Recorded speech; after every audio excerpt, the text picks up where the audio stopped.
Hey, everybody. Glad that you were able to join us.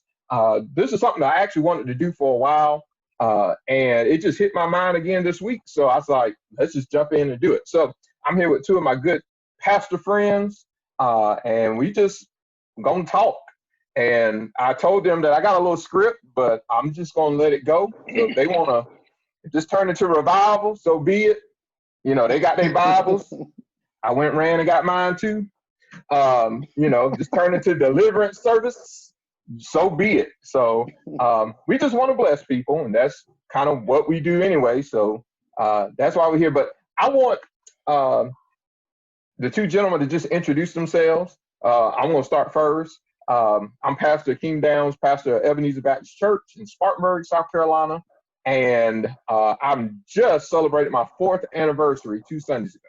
So I just crossed over into 4 years. All right, Pastor Thompson, introduce yourself. All right, man. I want to say good evening, everybody. This is my name is Pastor Julian Thompson. I've been preaching all my life, but been pastoring for 10 months. I pastor the Mount Prospect Baptist Church here in Rock Hill, South Carolina, aka the Church of Choice, and I'm just blessed to be with these two prolific pastors and preachers and laborers of the gospel. I hope that they can teach me something, man, and educate me and pour into me as we navigate through this conversation. I'm looking forward to this great dialogue with you guys. Well, hello, everybody. My name is Pastor Morrell Stokes, and I have the esteemed pleasure and privilege to serve as the pastor of the Faith Tabernacle Baptist Church in Greenville, South Carolina. We are the church that empowers people, and we are just thankful to be here to share with Pastor Downs and Pastor Thompson during this dialogue. I've been pastoring for a little over 6 months now, and I've been preaching for 7 years. It'll be 7 years in October. So we thank God for this opportunity, and we're looking forward to some healthy, constructive dialogue with my fellow pastors. Yeah.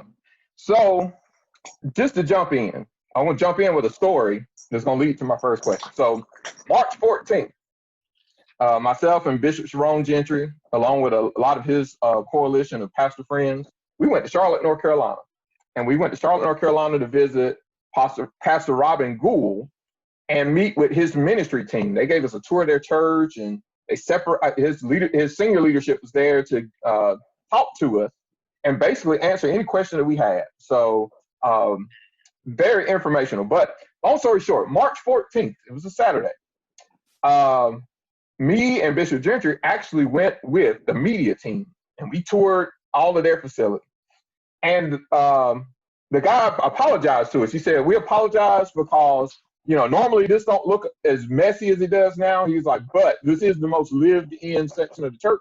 But he said that the North Carolina governor had just issued a state of emergency, and that we're probably going to go virtual only for service tomorrow, and we're just waiting word to see if pastor's going to do it in an empty sanctuary, or he's going to do it in his studio, or he's going to do it in his office. Because they have a full recording studio in that church as well, where they do a live broadcast, I think every Friday or something like that. So they had options on, they got green screens and all kinds of stuff, I was itching all the way home because even though I'm in public education, it didn't hit me that, you know what, we might have to shut down church too. And I remember my church administrator went with me on that trip. And as soon as we got back, I said, "Tonight, I'm going to call you. We need to devise a plan on how to communicate with our church if we go to church Sunday and then can't next Sunday." Well, I preached a very short sermon. The choir only sang one song. We had a very short church service, March 15th. And we had a not real church meeting, but after I preached, I said, "Okay, listen. At some point, we may not be able to meet as a church in person, and that our governor may call a state of emergency." And I told them that this is how you will know if they close schools, we're going to close church. Well, went home, took a nap. You know how we do after we preach. Took a nap, woke up, was eating dinner. The governor came on TV and said schools closed the same day. I didn't have time to really, I told them, now this is one thing I did tell the church. I said, find your grandkid or your niece, nephew that know how to work a smartphone that can get you connected to YouTube, because that's where I'm going to be in case something happens. Now, I didn't know that the very next Sunday, I was going to be out of my pulpit. I thought that he was going to make that announcement later. Because, Charlotte, that's a big city. So Charlotte, Atlanta, Washington, D.C., Chicago, New York, yeah, they'll shut things down. It ain't going to happen in Greenville-Spartanburg. Boy, was I wrong. And not only that, let me take it a step further. I don't know if y'all thought like this, but I thought we'll be out of church 2 weeks, we'll be back. First Sunday, we'll be back. Well, 3 months later, So I guess my very first question to you is, how did your church respond when you made the call that, hey guys, we can't meet in person for a while? All right. Yeah, that's a great question. I remember the day like it was yesterday. We had our final worship. I would like to say it was March the 29th, which was supposed to be the day of my pastoral installation. Still haven't had it yet. We were supposed to have it on that day. Anyway, we had our final in-person worship service on that day. That was about, I think, a week after Governor McMaster came out with the state of emergency. However, because our church is small, we were able to scatter everybody out. But once the requirements for social distancing came and they were prohibiting groups of 3 or more, then I made the quick decision to cancel services until further notice. The church responded to it well. Our congregation is mainly 50 or older. So we had to of course, be conscious of their decision. And so once we made the decision, they were on board with it, and they supported every decision that we made after. Well, Morrell came with a good answer. I'm gonna give you the real answer. It was March the 14th. I can't remember the exact date, but I remember the third Sunday of March. Mm-hmm. And I remember that the cases was going up and things of that nature. And I knew that I was going to have to modify our worship. And Mount Prospect, we were currently of a church, about 150 to 200 members, but about 65 to 70% of those members are over the age of 65. And many of that percentage has health conditions. So I knew that I was going to have to do something fairly quick. So by our church being so close to Charlotte, I had to look at both Charlotte, North Carolina, and South Carolina regulations. So when I seen that Governor Cooper did that, I said, well, let's go ahead and have worship. So prior to the pandemic, our average attendance was about 140 to 150 per Sunday. That Sunday, I had 67 people. So I knew then that it wasn't looking too good for the home team, if you know what I mean. So it was that Tuesday, I got with my board, the joint board, which is deacons and trustees, and we had a conference call, and I said, hey guys, we're going to go virtual. So what does this look like? What does this sound like? We had always been streaming on Facebook, but how do we navigate through this? How are we going to get this out? Are we going to pre-record, or are we going to go through, just the same thing like on regular Sundays, so it just being just us? So I made that decision on Tuesday night. Wednesday, we did a virtual Bible study, and I announced it through our one call app. We have a one call app. When I say something, I make a phone call, and it goes to all of our church members. And the church received it well, because of the demographics of my church. They could understand why I had to make the decision I had to make. And I think the biggest mistake I made was saying, we're going to be back in 2 weeks. We're going to be back in 2 weeks. We're going to be back in a month. I said Easter. Then it went from Easter to Pentecost Sunday. Then it went from Pentecost Sunday to 2 weeks after that. And so by the time June came, I just started saying, you know what, I don't know when things is going to get back to normal, but let's just continue to navigate. But I thank God for a church family and other church leaders here that work with me, and we made sure we communicated it well. But our church leaders our church members was very receptive and understanding of that. I want to follow up. Oh, go ahead, Morrell. Go ahead. Yeah. Okay. I want to follow up from Thompson about the streaming. That's something that we hadn't been doing up until COVID-19. And so the decision had to be made on how are we still going to attempt to conduct worship service. I've seen some weren't having virtual services at all. They were at home, just doing a brief word of encouragement from the living room, and that's something I had thought about doing, but then I prayed about something, and God revealed to me, keep doing what you're doing, but just do it in a different manner. Services must continue. The people must continue to be fed. You want to create church in such a way where it feels like church is still going on, but church really isn't going on. And so what I did was my wife Desiree, and our musician, Ronique, stayed with me, and we just continued virtual service on until we were able to begin a soft reopening of our church. And that blessed not only us, but blessed people who have never been to the church. And that began to just allow the gospel to be presented to different types of people. I was actually about to say the exact same thing you saying. We, like Pastor Thompson now, been streaming, because I watch him every Sunday. And so we hadn't been streaming. And so that was the first thing I had to figure out was, we had a Facebook page, we got an Instagram. I had to create a YouTube channel because I know everybody doesn't have Facebook. So it was like, how to do that. I have equipment, I got a good camera. I have mics at the house. I knew how to do it, but how to do church that way, that was a challenge. And I had to do it from the house. I did it from y'all seen it. I've done it from the living room.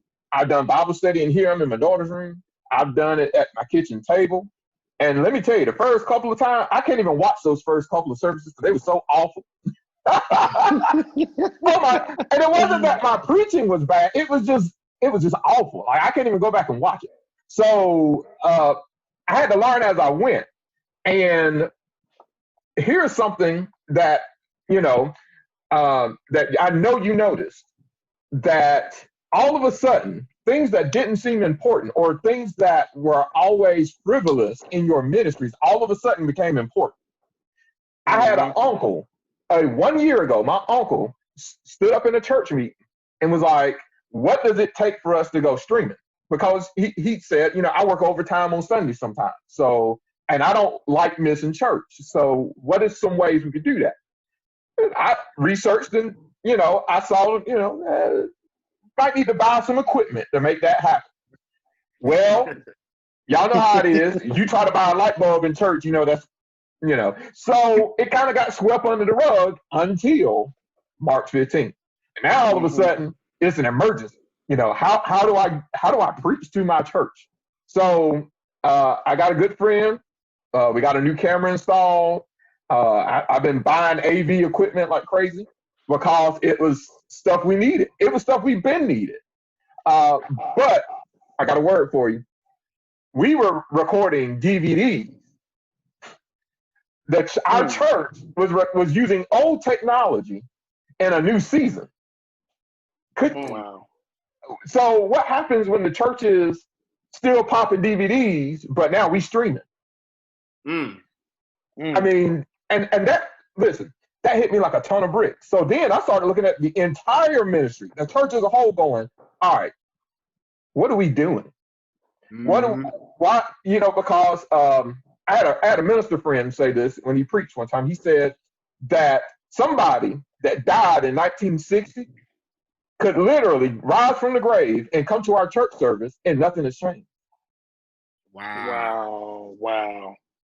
So this whole pandemic to me has showed me that, like, maybe we need to do something different.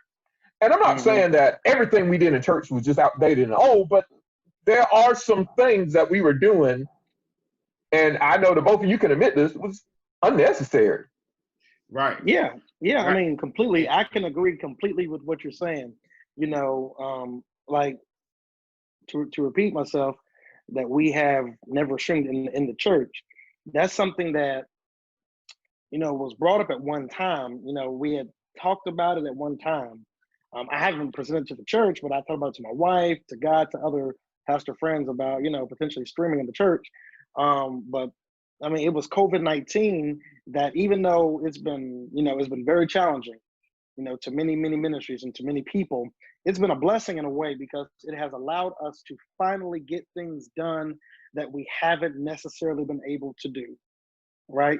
There are some churches where, ministry leaders are holding on to money, who won't let the money go out to be used for streaming purposes, for other purposes, because they don't see a need to. But now your members aren't showing up. You're going to have to do something to keep the people engaged. And not only that, I feel like this pandemic has saved lives more than it's made, more than it took lives, because there's a lot of things, and I can just speak from our ministry. When I first came to Mount Prospect, we were a busy church, and we are still a busy church. But a lot of what we were doing, although it was good, it wasn't necessary. Think about all the dinners, all the fellowships, all the programs. Is that really necessary to really grow and to really be about our Father's business, if you will? So there's a lot of things that I feel like even after the pandemic, it's not necessary. All the dinners, the church dinners we had, all the money we were spending on things that didn't matter. And now this pandemic has made you focus on things that do matter, that we need to put money for.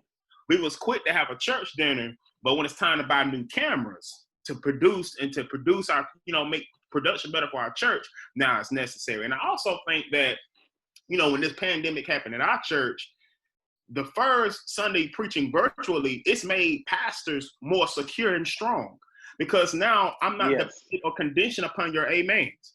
I'm going to preach regardless if you say amen or not. And honestly, it's made preachers more disciplined because now, you know, you don't have the flamboyancy. You don't have the amens of the congregation to carry you through a sermon. You got to stick to the Bible. You got to stick to the word. And so I think that this pandemic has saved ministries more than it's made the ministry suffer, because sometimes God has to send you through a tough season to develop you, not destroy you. And I think that's what he did with the church, is by sending this pandemic, he said, listen, you're going to have to change. You're going to have to do some things differently in order to reach the gospel, you know? So that's my take on that. I concur 100%. I think, to echo what Pastor Thompson said, that it has made preaching, you know, more disciplined, more stronger, because many preachers, I mean, I can even account for myself.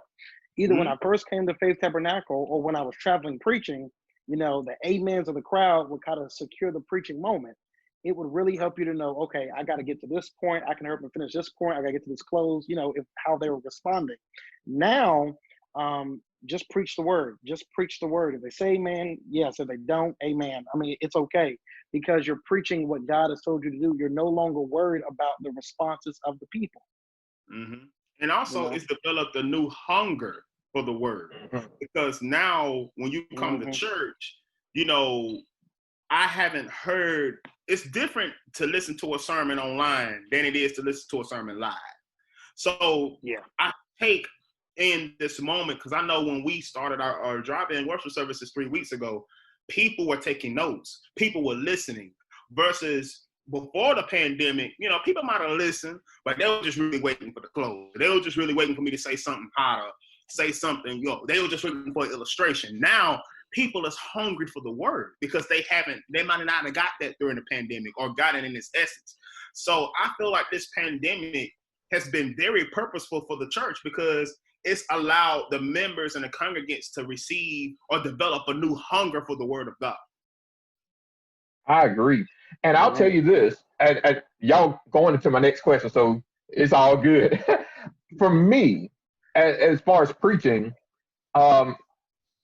it's brought, I wouldn't say a level of stress, but a level of wanting to be better.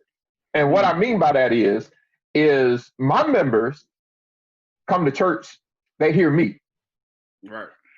Now I'm online and they're at home. So they have an option to hear me. Right. Meaning they can listen to me, but they can also listen to Pastor Thompson. They can also watch Pastor Stokes. They can also watch, you know, Jamal Harrison Bryan or Tolan Morgan or whoever. And so now I got to kind of be up on my game a little bit. And because guess what? It's not just my members that might click and watch. Other people watch. So I got to make sure, number one, my information correct. You know, I don't need nobody fact checking me in the middle of my sermon. But you're already holding the phone. Now, it don't mean that wasn't my concern beforehand. But now it makes it a little more clear that what I say, I guess let me ask you this. Do you feel like you have to be a little more to the point preaching in solitude to just a camera? Well, I feel like preaching itself for me, I told the board this when I first got here. I said, preaching is my first ministry. And when I'm done with this assignment, whether it be 40 years from now or even 4 years from now, preaching will still be my only assignment, because you're called to preach the gospel. So I feel like this pandemic has made preachers, and I concur what you said too, where it's made you more aware of the seriousness of the preaching moment, how serious your preparation needs to be, because you don't know what type of audience or what type of congregation you're going to be preaching to. I know for me, I had different members from other churches in Rock Hill come to our drive-in worship service this past Sunday, because there were some pastors having a worship service at 8 o'clock. I had mine at 10. Some were having it at 11. Parking lot. So, and then on top of that, it's made you when you're preparing a sermon, you don't have the time, the fluff and buff. You don't have the time for long introductions. You don't have time for complicated points or points of alliteration. You don't have time for that. You got to get straight into the point, because whether you're outside or whether you're on virtual, you don't have a full 45 minutes. You got about 15 to 20 minutes to say what thus says the Lord, and you got to get out of here. So I feel like this pandemic has made you, like you said, it's made things a little bit more clear on what really matters in the preaching moment. Does the story matter, or does proper exegesis matter? You see what I'm saying?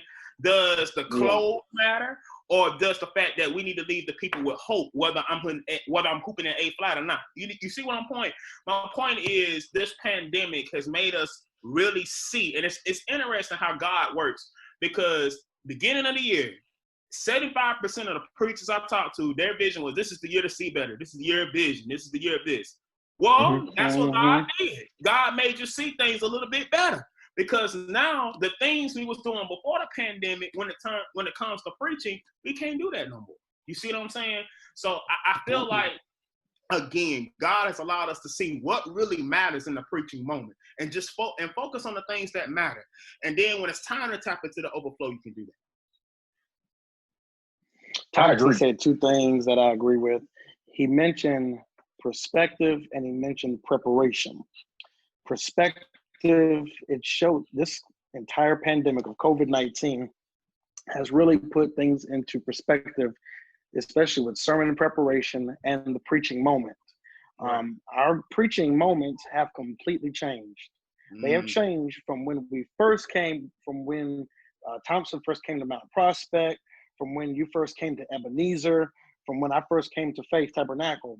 It has completely changed, because now we are dealing with virtual preaching, that the timing has to be just right, that the introductions, as Thompson has said, has got to be cut shorter, that so many things that we do now has to be different. And we have to take more careful time into preparation, because now, like you said, Pastor Down, many people are watching. Many different people are watching, and not just people, other pastors are watching. That too. Leaders of other congregations are tuning into your services, and they're tuning in. They're listening not only at the message, but they're also listening to the presentation of the message, and they're listening to the context of the message. They're listening to how you're wording it, how you're shaping certain theological quotes, and how you're doing this. So you really have to pray before you present, and you really have to really be prepared before you preach. You have to keep in mind that, yes, I'm preaching to the glory of God, and yes, I'm preaching to my members who are not, able to gather together in the household of faith. But I'm also preaching to people who I may have never met, or people who are new to finding out who I am, and they're watching to hear what I'm saying. So it is, for me personally, it has shown me that you have to prepare. That I've prepared for sermons now in ways that I've never prepared before. Right. And personally, it has blessed me. It has blessed my ministry. It's blessed our church, because it's allowing the word to flow more in a more organized manner now. Like it's taking a flight. It's taking a route to where it needs to go. And so that's what this has taught me. And I think that preparation, not only that, but it's also made us focus on our consecration, because the preaching moment now, you have to be really prayed up to really be able to preach. And I'm not saying that you shouldn't have been there before, of course, but preaching in a pandemic and pastoring in a pandemic, you have to have discipline in your prayer life. I think it was William H. Curtis that said that a devotional life is a powerful life. So with that being said, if you're going to the pulpit, this is not the hour for you to be empty trying to pour into other people. You have to be consecrated in God, because you don't know what type of situation you're going to walk into when you preach. I know when I first got to Mount Prospect, I knew it was going to be 120 to 140 every Sunday. I knew that most of my congregation was going to be a little older. I knew, so I don't have to take the time to tell the story, because they already know the story. I knew that sometimes there was other organizations come, so we got that to worry about. You're in an hour now where You don't, like Morrell said, you don't know what type of situation you're walking into. So with that being said, it takes a lot of, not just a preparation level, but it takes a different concentration level, because you got to be connected with God so that he can uphold you up in that moment. Because be honest, preaching in a pandemic is more draining than preaching outside of a pandemic. Because when you're preaching in a pandemic, you don't have those amens. You did a good job, Pastor. Pastor, you really blessed us. Pastor, this, that, and the third. That pours back into us. But you in a pandemic, you can't nobody hug you, can't nobody touch you. Deacons can't give you a handshake. And when you're preaching in front of a virtual audience, you don't know what they think behind that screen. You don't know what they received or what they didn't receive. So with that being said, you got to preach the gospel and go. And you have to be okay with that. So now my power source is not the people. My power source has to come from God. That's good. That's good there. Now I got a question for you. What do you consider good preaching? Oh man. Morrell, what's good preaching? Good preaching for me. Y'all gonna ask the worst preacher on here, but that's okay. But I consider good preaching, good expository, biblically sound doctrine preaching that I can apply to my life, that answers the problems that I'm going through. If I can open up a Bible, whether it be Genesis, whether it be in the Gospels, whether it be in Revelation, if the preacher can lead me to a passage and help me to understand something that I've never thought about before, about my life, that's good preaching. And you have blessed my soul. Good preaching for me. Come on, Gaffney. Gaffney's for them good preachers. Pastor Downs know what I'm about to say. Good preaching for me is this. Good preaching is just like a good meal. You don't want too much of anything. So educate me, inspire me, convict me, challenge me, and shout me. That's good preaching for me. Now, I can give a more theological, educational definition, but I ain't gonna do that. I'm with my brothers tonight, so I'm not gonna do that. To me personally, good preaching is give me a good full course meal. Don't give me all protein and no vegetables. Don't give me all vegetables and no protein. Don't give me vegetables and protein and no dessert. You see what I'm saying? Don't preach a message that has bad news, but you call it the gospel, because you're called to preach the gospel. That's the new evangelion. That means good news. So don't just get up there and beat the people up. Where's the good news? Where's the hope? And at the same time, don't give me all hope. Don't give me all gravy. Don't give me all dessert, because too much of anything will make you sick. So to me, good preaching, just like Morrell said, take me to the Bible, explain this Bible to me, give me some historical facts, but don't keep me there all day. A lot of times, a lot of preachers, they be up there 35, 40, 45 minutes. We feel like we in a divinity class or something like that. No, you're in Sunday morning. 15, 20, maybe 25 minutes. Let the Lord move through you. Let the Spirit move through you at the end. And you don't have to hoop in order to close a sermon out. You don't have, and I know it sounds strange for me because I'm homegrown. I mean, I'm gonna hoop. That's just what I'm gonna do. I'm gonna close. That's me. But at the same time, that comes from my how I grew up culturally and things of that nature. But I'm learning now I don't have to hoop every time. But when you close out a sermon, lead the people with some hope. Lead the people with a praise. Lead the people with a chance to worship.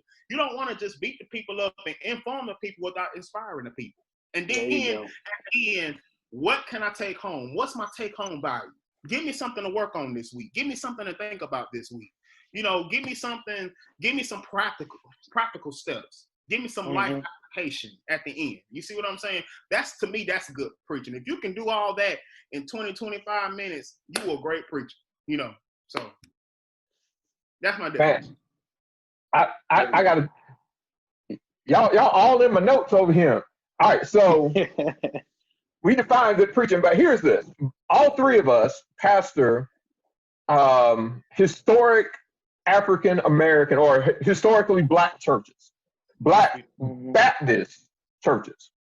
And we all have congregations that's various sizes, but they're pretty much the same demographic. Like, my church, we average between 70 and 80 on a Sunday.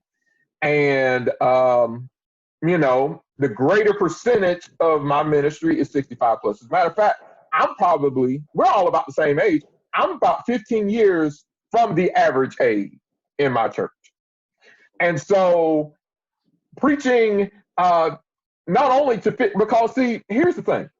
There are some there are some people that's our age or younger who don't appreciate the art form of closing because they like, I just want content. Now, I'm the same. I like content, but I'm okay. And Thompson can attest to this because we're both musicians. Okay, Hoopin' Preachings are musicians' best friends. Okay, I served as a personal organist to preachers. So listen, when it comes to close, when you the organist, it's serious business. There are certain things you can and can't do. You ain't just making it up on the spot. So, what do you say to that age gap in your church? Because you have those members that now. Let me testify for a minute. My pastor that I was trained to preach under was not a hooper. He just wasn't. Now I grew up Baptist though, and my uncle was a mixture of a hooper and a driver, But the pastor that I studied under, that I got my license and ordained under, was not a hooper.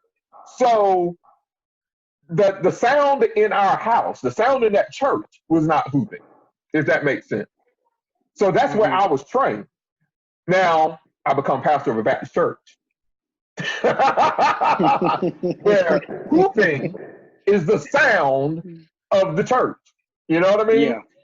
So I had to kind of adapt to that. Now I've learned how to drive, and like I said, one of my pastoral influences is right next door to Pastor Thompson, Bishop Crump at Freedom Temple. He was my college pastor for 4 years. So he is a big influence, and other preachers are too. So I've learned some things, and I'm still playing around with the hooping thing. I've been watching videos. And, I've been listening to C.L. Franklin and G. Patterson, and trying to get some of that flavor into my preaching. But Pastor Thompson said something. He said, it's in me too. That's his thing. That's in his toolbox. He knows how to use that tool. Now, is it in my toolbox? Not exactly. I'm learning how to use that tool. Now, I'm going to get there. But I think some people think of all pastors being monolith, meaning that we all do the same thing, that we all have the same tools in our toolbox. And that's not true. Even in styles of preaching, think about it. I am more of a narrative preacher. I look at the text, I look at the story, and I preach to what's going on in that text. So now sometimes it comes out as a expository. Sometimes it comes out as I can extract 3 or 4 points from that. But a lot of times, and I go through cycles.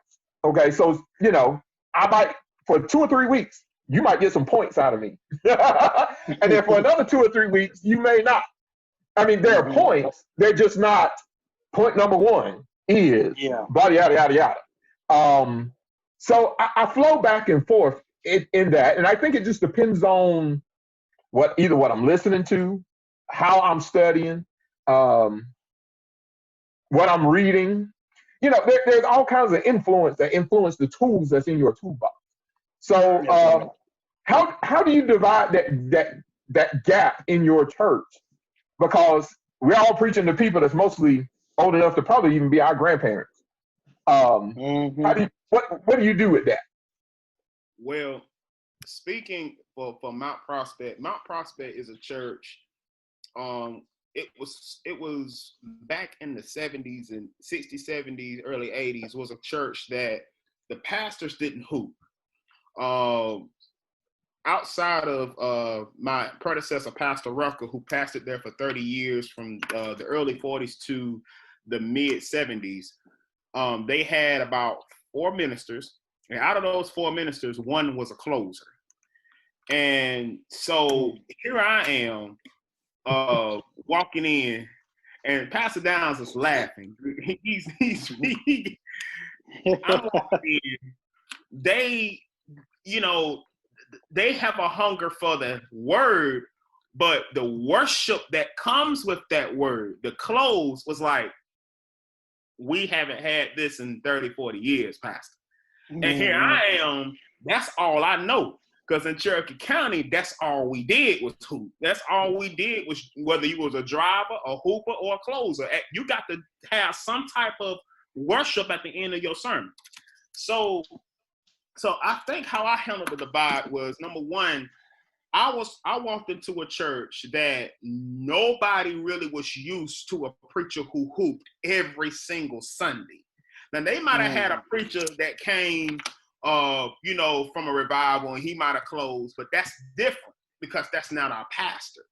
But now it's like we have a 29-year-old pastor that's going to close at some type of format every single Sunday. So what I had to do was I had to slow walk them into appreciating what the close and the hoop really is. And also, as a preacher, you have to understand that there's a difference between closing and hooping. See, hooping is you taking your time, you're going to slow walk it on your way up to the drive.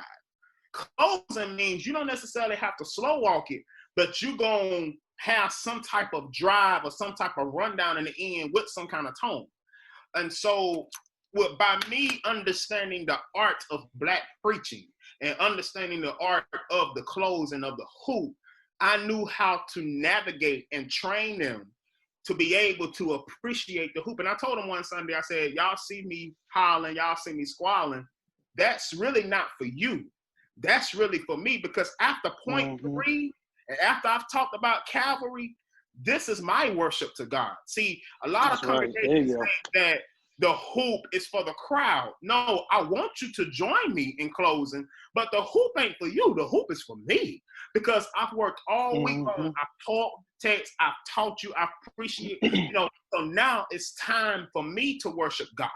And that's how I worship God. And so now the church is more open to the close.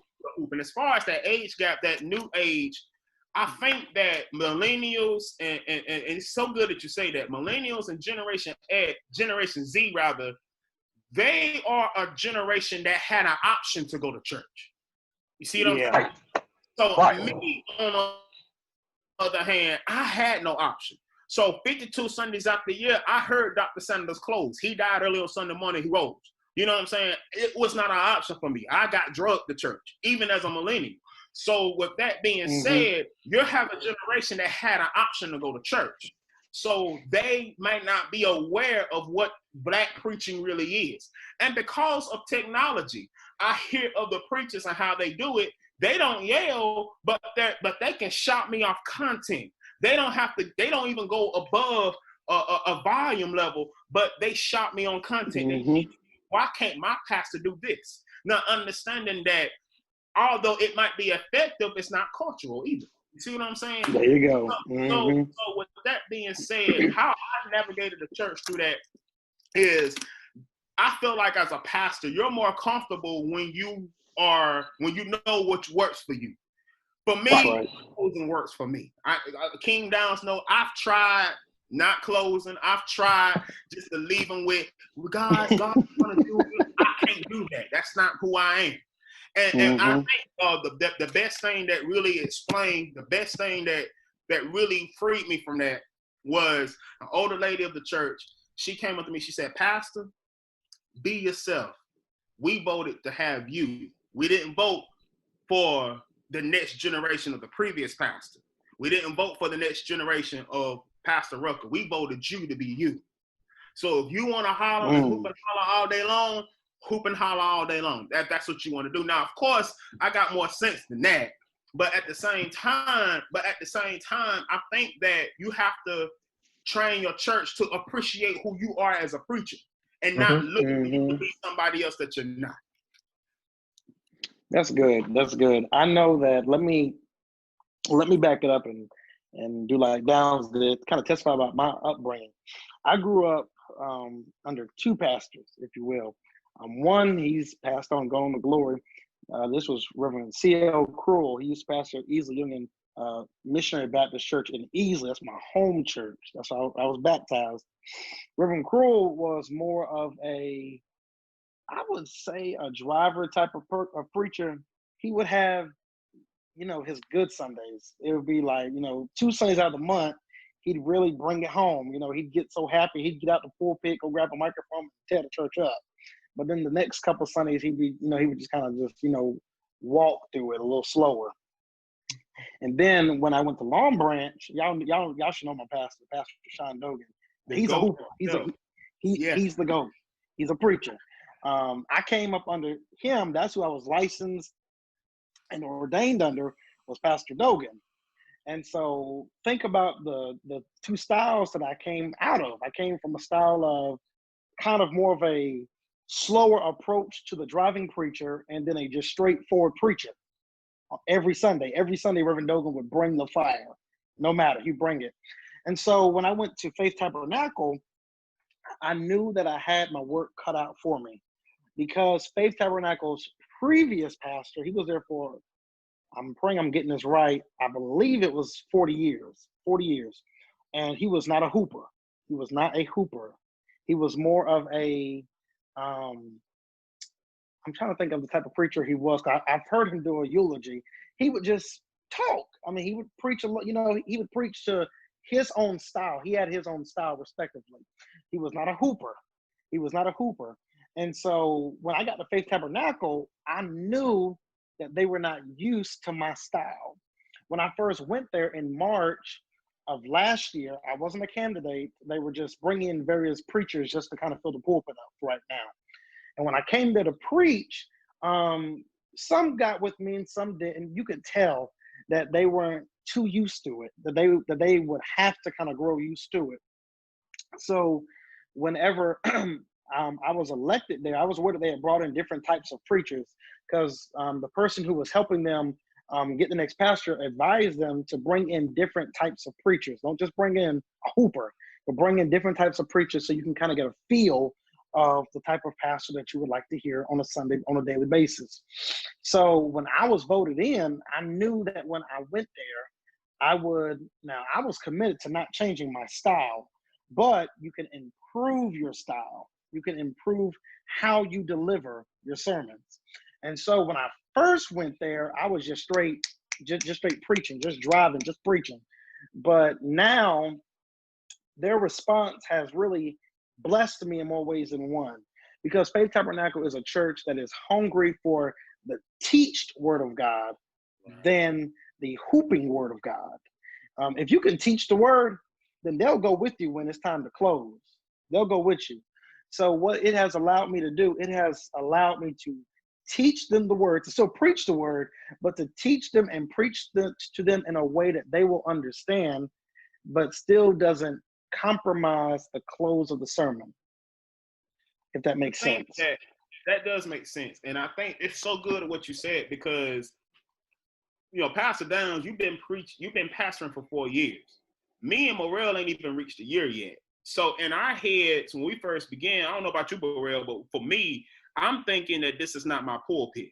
I'm thinking that this is not my people. So I don't have the responsibility of teaching them. I don't have the responsibility of teaching, because I was taught and brought up in the ministry, when you go as an associate minister, or we have an itinerant ministry, or what the old preachers say, when you on the road, you just preach. You ain't there to teach. You're not there to grow. So it was easier for me to I'm just going to preach. I'm just going to tell you what the Bible says.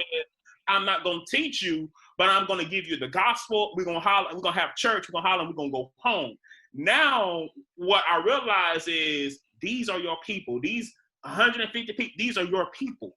So what you're gonna have to do is you're gonna have to chill on the hollering just a little bit, because you got to grow these people. You got to teach them about fasting. You got to teach them about giving. You got to teach them about praise. You got to teach them what's the church covenant is. You got to teach them. And so when God revealed that to me, I realized that I can't just go to the pulpit running a revival every Sunday. And honestly, because you're preaching 40 to 50 times a year now, you're not going to have the voice or the energy to have that. Because it's kind of like Charles Goodman said in a podcast. He said, Sundays keep coming. So, you got to be smart and intelligent in the way you approach and grow your congregation. And I realized as I reflected, my first 3 months at Mount Prospect, I preached a good shouting sermon, but nobody could recall what they learned. And now I'm more teaching. And since I've been teaching, they gonna let me holler the last 5 minutes, because he preached to us, they talked to us. And so now they can recall the sermon, and they can say, Pastor Show did holler a little bit today, didn't you? So I think what you said was so true, that when you've been in our itinerant ministry, and I know, Morrell, you was on the road pretty much every Sunday. And I know when you go into various pulpits, you want to watch what you say, because the pastor there, you don't know what they've taught them or what they said to them. So you can't really approach that with a teaching mindset. You just got to preach the gospel, So I feel like it came with us really becoming comfortable in the pulpit, and realizing that this is your pulpit, this is your ministry, that God is giving you to run. So now it's time to teach. It's time to grow the people. You don't have to shout them. It's time to grow them. And then once you've grown them and you've taught them, then you can, go to D and holler, Yeah, I think that one thing that all three of us can share together is that when we were appointed the pastors of the church that we serve now, we had to eventually come out of the associate minister mold. We had to come out of the associate minister clay. It took a while. You don't just jump into the pond of pastoring and be like, okay, this is what I'm gonna do this. No, you have to really set your mind and your heart to it. Like Julian said, these are my people. This is my congregation. Pastor Downs, I'm sure when you went to Ebenezer, okay, I'm the pastor now, but you still have to get your mind into that mode. I have to preach every Sunday. I have to go visit the sick. I have to carry out the ordinances of the church. I have to do this, do that. So we have to, as well as we've spoken before, consecrate ourselves, not only in the preparation of the preaching, but we have to consecrate ourselves in the pastoring moment as well. Wow. Because pastoring is not one thing that I've noticed for the past 6 months. I know that you could testify for as long as you've been there, and you could testify in your 4 years, that pastoring is not for the faint at heart. It is not for the faint at heart. People just jump into this and throw in resumes to a church. Oh, I'm ready to pastor. Listen, you better make sure you are prayed up and ready for this. Especially, I'm going to say amen if ain't nobody else going to say amen. Amen, Wall. Especially in a pandemic. When you are a young pastor in the midst of a pandemic at a very historical church, you will really, that's a tough assignment on all three levels. Number one, because you're a young pastor. You haven't been doing this very long. Your mind is used to preaching.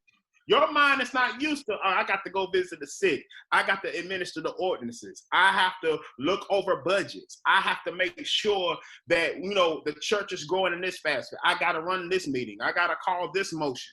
You're not used to that. You see what I'm saying? Then number two, you in the middle of a pandemic. And the last pandemic we had was 1920. This is a whole different world.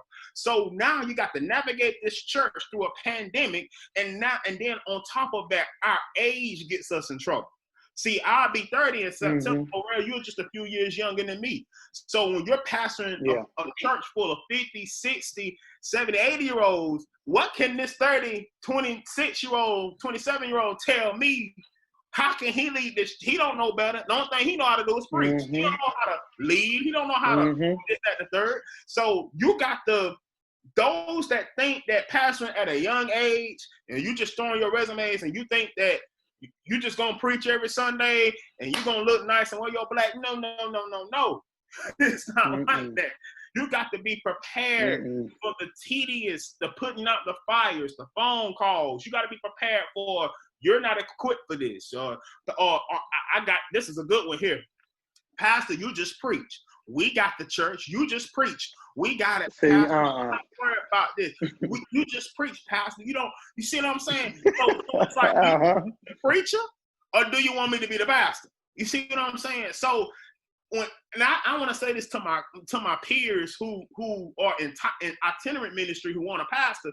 Be careful what you're asking for, and be careful what you're praying for, because you might not know what you signed up for. You know what I'm saying? So people see he preaching every Sunday, and he see the flyers and all this and all that, but they don't know the mountains of things and feelings and the mental pressure and all that you have to endure. Amen. Just to get to the pulpit. Not even, things of that nature. So what you said was just so true. And my preaching influences growing up, I was brought up at Bethel Baptist Church. Dr. J.W. Sanderson. He had been preaching since 19. That's the GOAT. He was the GOAT.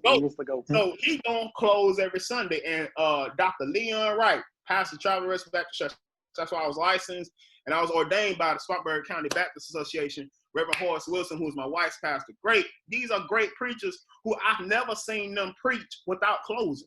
So with that being said, when people say you don't have to close, well, you don't know what type of preaching or what type of environment that person had been up under. So it was easy. It's easier for me to close because I've heard it all my life. I know what it sounds like. And by me being a musician, I doubly know, you know what I'm saying, on both ends, the effect that closing can have on a sermon, So, and just to kind of tell you what I heard the other day, I heard that those about hooping preachers are preachers that can't hoop at all. So if you can't hoop or you can't close, you don't want to feel like it's not necessary, So yeah, I've heard that too. or get this one: hooping preachers don't say much. But see, because here's the thing: they only see the last 5 minutes of your sermon. Right. They don't see the content and the points, or the illustration or the analogy that you gave minutes 1 through 20 of your sermon. They just see, ain't God all right? But that's what won't he do it? That's all they see. That's what a lot of people prefer, though. That's what a lot of people prefer, though. I mean, that's the sad part. A lot of Black churches, they're not used to good, solid teaching, good, expository preaching. They want the last 5 minutes. Me as a kid growing up, I will be completely transparent.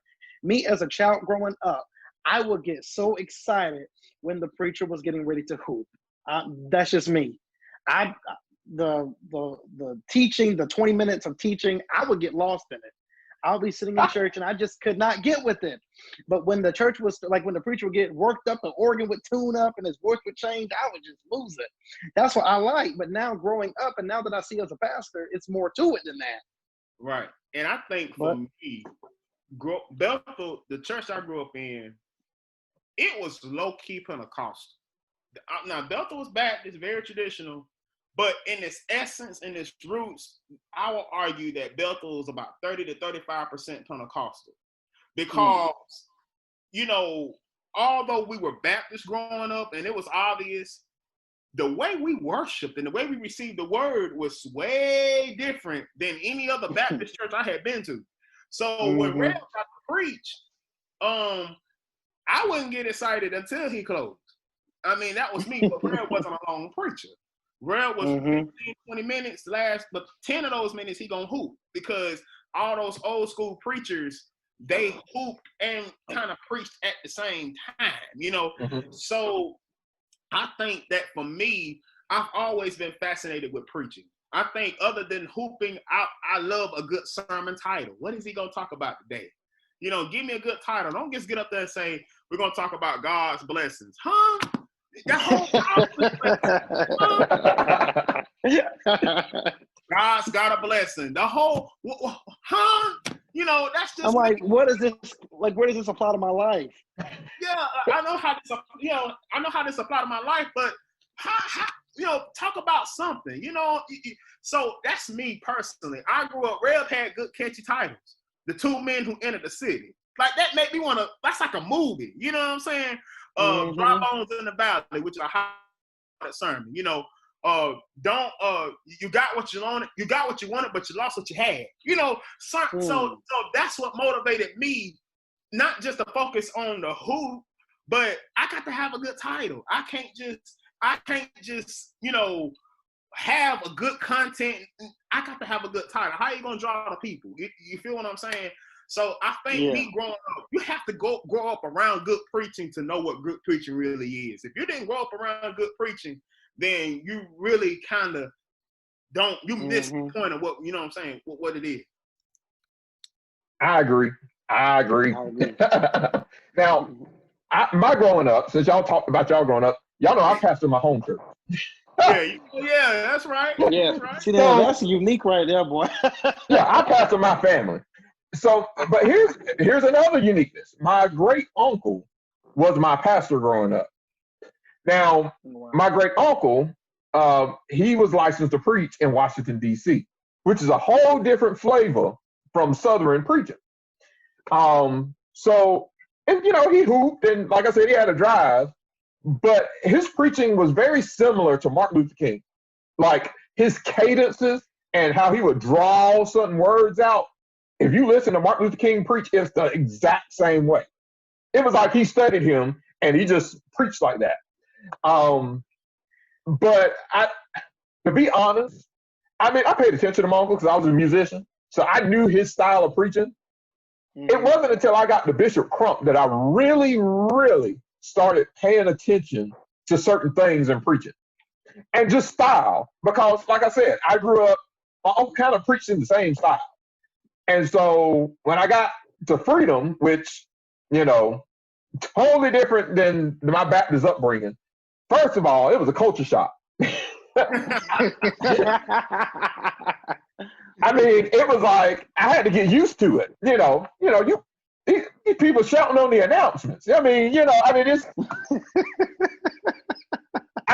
could break out at any moment. Somebody just hollering, all of a sudden, shout music started. I'm like, so I wasn't used to that. It took a while, but it made me pay. I don't know. It was something about that environment that made me keenly aware of different types of preaching. And Bishop Crump brought in a lot of different ministers. That's how I met Pastor Jamal Harrison Bryant in 2003. And that is how I got hooked to him. And I still watch him every Sunday. I watch him. I used to listen. Jamal used to do podcasts on iTunes before, everybody started posting on YouTube and everything. So that's where I used to listen to him, was on iTunes. And since I had that, I was exposed to more. I think all of that has affected my preaching. I think that's why I don't have a go-to, if that makes sense. I kind of have a hybrid of different things that I can pull at. But at the end of the day, though, I know that my church, like a good drive, right. They want to respond. Most black churches do. They want to go, all right, preacher, what you say? All right now, And listen, my big, loud church cheerleader, she passed away in February. And man, I miss her. I'm talking about somebody that will argue with you while you preaching. You know what I'm talking about? That will finish the scripture as you are reading it. That type of person. Listen, those are preachers' best friends. I love people like, because I feel, even if I ain't saying nothing, I got somebody that's with me. But I agree with what Pastor Thompson said, that if you ain't grow up around good preaching, good solid preaching, then you miss something. That was something you missed. Yeah. I'm gonna tell you, listen, every Sunday, growing up, I lived about 20 minutes away from my church. And we went to Sunday school every Sunday. And Sunday school started at 9:30. Growing up, G.E. Patterson came on at 8:30. We didn't leave the house until GE finished. You know, P.O. Box 1, Memphis, Tennessee, 38101. Every Sunday. Yep. And so I watched G.E. Patterson was a big influence. I watched him I sat there, I made sure I was dressed by 8:30 so I could sit with my grandfather. And we watched G.E. Patterson every Sunday morning before we left to go to church. That's missing. Listen, no, have you thought about this? Nobody has filled that gap on TV or anything. Mm-mm. Ain't that something? And because there's no need, I didn't mean to interrupt you, but no, there's need because now we have YouTube. So the anticipation of waiting to hear that preaching is not there. I don't have to wait to hear GE. I can go and on my phone and pull up GE Patterson and make a playlist. I can overdose on all his sermons, you know. And I grew up like you did. I watched GE Patterson come on, and not just GE Patterson, but I grew up watching. I remember when Cornerstone Baptist Church in Spartanburg first went on TV as a teenager. I grew up watching Bishop J.J. Jackson, you know. So you know, I grew up around good, solid preaching and teaching. Then I leave there and I go hear my pastor, Dr. Sanders. And then we had to go oftentimes to another church, you know, and Dr. Sanders used to bring in preachers not just from South Carolina, but preachers from the North and preachers from other places that will come and preach. So I'm not just caught up with South Carolina type of preaching. And even to this day, I don't surround myself with just local good preachers. I appreciate them, but you should go out and meet other preachers from across the nation that are preaching a good, because I'm going to be honest with you, and I always keep going back to the hoop and the clothes. I don't know why I keep doing that. But hooping down south versus a hooper in Alabama or Mississippi, it's two different styles. You know, I got a partner named Ananias Ward who's going to join me this September. One of my brothers in the ministry. He from Mississippi, Alabama. The way he hoops and the way I hoop is different. We're a little faster. We got that little drive. They like to take their time. I mean, they gonna slow walk that thing. And so it's an appreciate. I think it's like you said. It's got to do with exposure. In order for you to appreciate what the passion behind good preaching, you have to have grown up around passionate good preachers. You know, right. And so when I listen to preachers that just stand there like Lee Williams and just talk for 20 minutes, you know, for me, I'm just kind of like, Doc, what you doing? You all right? You sick, man? You know, because I'm like, on Wednesday, you know, we could set up a nice class, so-and-so, you know, because this Sunday morning, everybody, people come out, put good clothes on. They put on their good clothes. They get their family together. They rest, drive, put gas in their cars, drive in their cars, come to church, sit through an hour and 30 minutes worth of sometimes foolishness. And I will say that. That's another podcast for another time. Just to hear you preach. And what you going to give them is a Sunday school lesson. I don't know. I'm venting tonight. I'm venting tonight. I'm just going to vent tonight. I need to get some stuff. Reverend, vent. Because I hate when people say that's not necessary or those preachers are this and those preachers are that. Unless you grew up in it, you're not going to appreciate what comes with it. And let me tell you this. Your 65 plus crowd, some don't feel like you preached until you got to that close. Because that's what some churches have, I mean, I've heard that before. Some like even growing up, like they were like, well, pastor just talked. No, he preached, but he didn't hoop. That's how it be. Like up here in the country, I live in the country, up here in Pickens. And up here, if the preacher doesn't, you know, shout them up under the pews or isn't jumping up on benches or if it's squalling and hollering, oh, he didn't really preach. He just talked today. But if you go back and watch the service, he was preaching, but he wasn't preaching in the way or in the format they wanted. Not in, because like Julian and like Akeem said, every Sunday is not going to be a hooping sermon. Right. Some sermons are going to be discipleship sermons. Some are going to be evangelism sermons.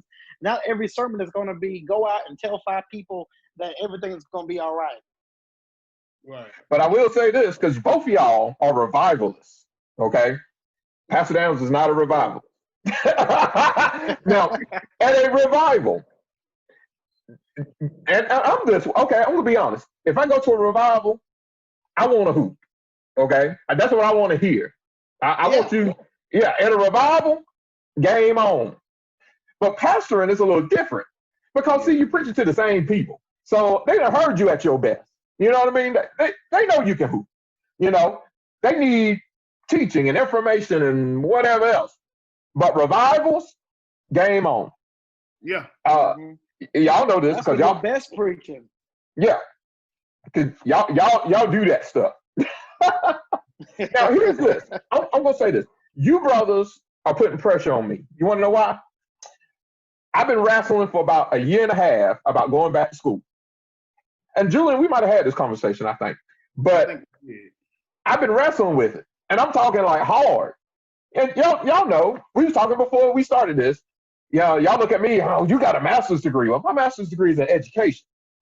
I feel there's something to be said about, studying theology or studying, beyond just your ordination. So I want you to talk to me about your decisions about furthering your Christian education, because both of you have announced that you're going back to school and those kind of things. So talk to me about that. All right, Morrell. You want to go first, Ju? Okay. So really, I really been contemplating on going back as well, like Pastor Down said. It took me a long time to go back. One, because of my schedule was just extremely busy, and then just a couple things going on in my personal life. So it was really a little bit after I became the pastor at Faith Tabernacle. I remember something that my pastor had said. Pastor Dogan had told me. He said, "Son, a call to preach is a call to preparation." Yeah, and whenever I heard that, a call to preparation is to prepare yourself to preach, to teach, to lead God's people. And the best way you could do that is, one, with the Holy Spirit, of course, as your leader. But the second one is with an educational background, because education will teach you things that the church will never teach you. And so I prayed about it, and I talked to my wife, and I really had been praying about it. I said, it's time for me to really buckle down now, because I'm not traveling like I used to. I'm in one place now. I'm in one place. I said, it's time to go to school. It's time for me to better myself for ministry, and not only better myself for ministry, but better myself to serve the church and serve my family. So I prayed about it, and I began to look around at a few places, and I wanted to start off somewhere that was not too crazy expensive, just a starting ground. And so that's why I enrolled down in Andersonville. Andersonville's down in Georgia. And so I enrolled down there for their Bachelor's of Ministry degree. And so I'm down there, and I haven't regretted it. I'm thankful that I went to do it because, one, I'm already seeing the fruits of it. It is helping me with not only leading the church, but it's helping me with my preaching. It's helping me to really set the framework for structured preaching and to serve God's people the best way that I can. So education, I feel like education is important. It's very important. A lot of our predecessors, pastors who have gone before us, if you go back and look at their track records, not only were they a member of the NAACP and members of PNBC and National Baptist Convention, but they went to school. They went to Morehouse, they went to Morris College, they went to anywhere, and they got their degree, bachelor's, ministries, doctorates, or whatever, not only because it was a routine, but it was because it was the right thing to do. You want to serve God's people with excellence, and education can help you with excellence. So that's why I went back. Well, for me, I'm an advocate of making sure that I get all the preparation that I need for ministry. And although I made all this good talk about hooping, I didn't want to be known. My pastor told me, you don't want to be a dumb preacher. And so of course I finished with my bachelor's from upstate. But I just felt God pushing me to learn more and to become more, not just professional, but to become more open-minded when it comes to the text, to not be so closed-minded, and also to prepare myself for the work of the ministry. And my pastor told me the same thing: a call to preach is a call to prepare, and without preparation, you're called to perform. So I didn't want to perform; I wanted to be able to preach effectively. So I was going to Columbia International University down in Columbia, and I was going for my Master's of Divinity in Bible Exposition. But I had some challenges that came. And I had an extensive itinerant schedule as well, going from pulpit to pulpit, doing youth revivals, also doing some other revivals, and just challenges personally, financially. And then once I got to my church, I love the people at Mount Prospect because they always push me to be better. They don't tell me what to do, but they just want me to be the best me. They want to maximize my potential. And so that's why I decided to go ahead and to go back to school to Gardner-Webb University. And I'll be, hopefully and prayerfully, I'll be finished there within a year and a half, 2 years or so. But I'm just going to take my time and just learn and network, connect, and really learn everything that has to do with God. I got to go answer this door right quick. I'll be right back. Go ahead. Okay, go ahead. And I'll talk while he's gone. Like I said, I've been struggling with it. I've called other preachers and pastors and was like, and I've gotten mixed answers. Some pastors is like, what type of answers? Yeah. You have some college education, and so because of that, you understand research. With a master's of education, I understand research. I know where to get information. I know how to dissect that information. However, I feel like I have some pastoral blind spots. I feel like I have a saying, you don't know what you don't know. And I feel like there are some things that I do not know that would make me more effective. And so I look at it as, I'm not going necessarily for the degree, but I do want to gain more knowledge. I do want to meet more ministers, and make my circle bigger. I want to learn those things to be, I want to dig a well of knowledge that I can pull from. Like, I feel like there's some preachers, man, you can ask them anything and they just have a well just to pull from. And you can say, well, that just comes from experience of reading Bible and stuff like that. I'm like, no, some of this stuff, it comes, y'all got. Right, yeah. There's some richness about that. Yeah. I mean, it's the same thing as me as a musician, okay? I have my bachelor's in music education. So when it comes to music, I can tell you some stuff. But it's because I have a well that's dug deep to do it. Now, if I didn't have the degree, I could have got that information as a byproduct, but I may not have understood it. So I think when it comes to Bible, I have information. Yeah.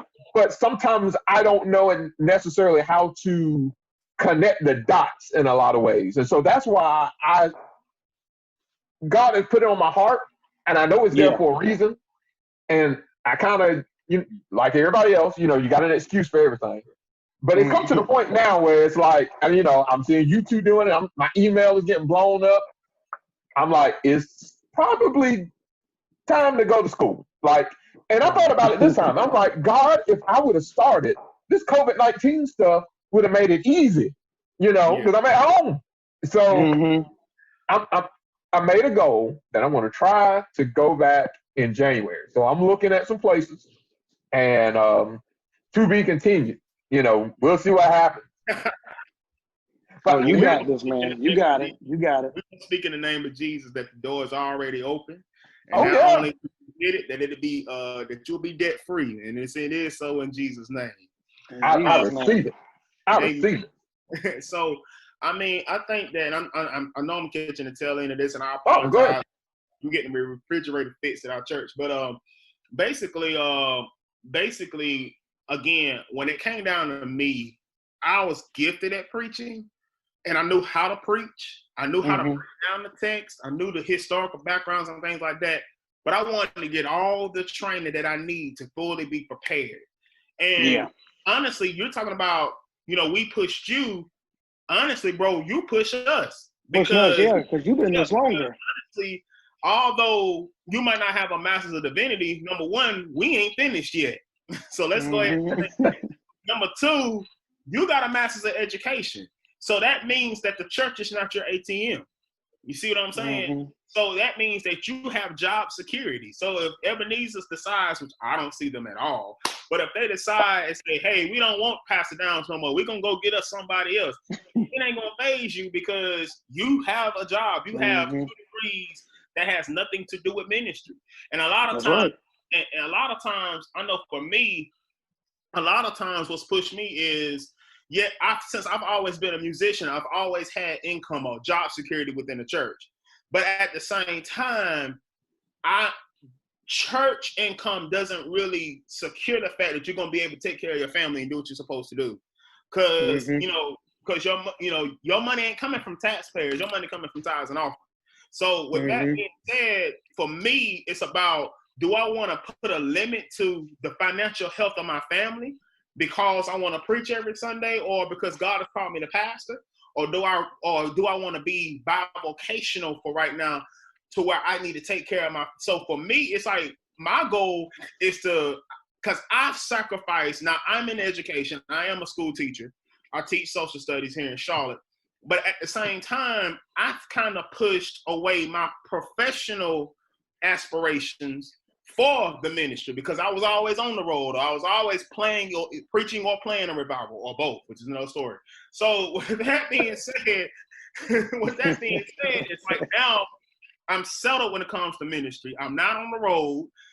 I'm not, I'm pastoring. The people are getting to know me now. Now it's time for me to take care of me. So while, I'm glad that God has blessed us to be able to push you, but bro, you pushing us because it's like, this man got a master's of education. So, if Ebenezer say something, okay, well, I'm just going to continue to take care of my family and go about my business, whereas I just have a bachelor's. And so I might not have that. My opportunities are a little limited professionally. So don't feel bad, man, because you did a good job in your professional life. And I think that we all are striving to take care of things in both aspects. Amen. That's amazing. Now, I got another question for you. Okay. What is the hardest subject or biblical topic to preach from for you? Ooh. Stokes? I'm going to just say probably would be stewardship. I would probably say stewardship. Stewardship, when we hear that word stewardship, some would equate at the money, but that equates to different areas too. Time, talent, treasures, that's the finances. But it's hard because it's easy. What I've seen, I haven't been doing this very long, so I may be wrong, but what I've seen is it's easy to preach to people, to motivate them to stewardship, right? You can go through a whole month series on stewardship, all right? But then when it's over and you're looking at the finances of the church, or you're looking at other situations, what's changed? Ain't nothing changed. The mindset is still there. So I think it'll be stewardship. I think for me, and this is depending on where I am, not when I am as a pastor with the church that I'm at. What's been difficult for me is preaching about the full essence of the Holy Spirit and really challenging the church to take their limits off the Holy Spirit. Just because you have all of this stuff does not mean that you should come to church and act the same way. Because again, I grew up in a whole totally different environment, So I think the hardest thing for me, my church appreciates teaching on stewardship, giving. They appreciate that. I think the challenge for me is talking about the real essence of worship and the Holy Spirit. That's been challenging because it requires you to examine who you truly are. It requires you to, quote unquote, and I hate to say this in a pandemic, but take the mask off, if you will. So because it's a reality check. Like sometimes when we come to God or we come before God, sometimes we're a little arrogant. Sometimes we're a little entitled. You see what I'm saying? I think that's been the most challenging for me, because it made me seem like I'm the bully pastor, that I'm coming after you. When honestly, no, I just want you to examine how you approach God. How do you appreciate God? How well do you approach God? So that's been the toughest for me. But it's been needed. Sometimes it's the toughest sermons be the best sermons that you need, not because you shout them, but because you challenge them and convicted them to bring about a change. My hardest is preaching the song. Oh, now some people can do it real well. Now there's certain psalms, you can preach easy. Psalm 23, you can write 10 sermons on that. Psalm 26, Psalm 91, Psalm 1, right? I did a sermon on Psalm 55 a couple weeks ago, and I knew that's what God was calling me to do. But man, that was a challenge. Like to actually, I had to study that thing. I mean, that took all week. But let me tell you, like you just said, that sermon was probably one of my best sermons, because I had drenched in the study of that particular psalm for so long. But every time I had to preach a psalm that wasn't 23:7, 1:37, it was a challenge because of the figurative language and having to break that down. Now, some people think it's probably easier, but for me, it's been every time I approach the psalm, I'm like, all right, God, what we talking about here? And to go back to what you said, psalms can get very difficult to preach because you don't know exactly what they're talking about.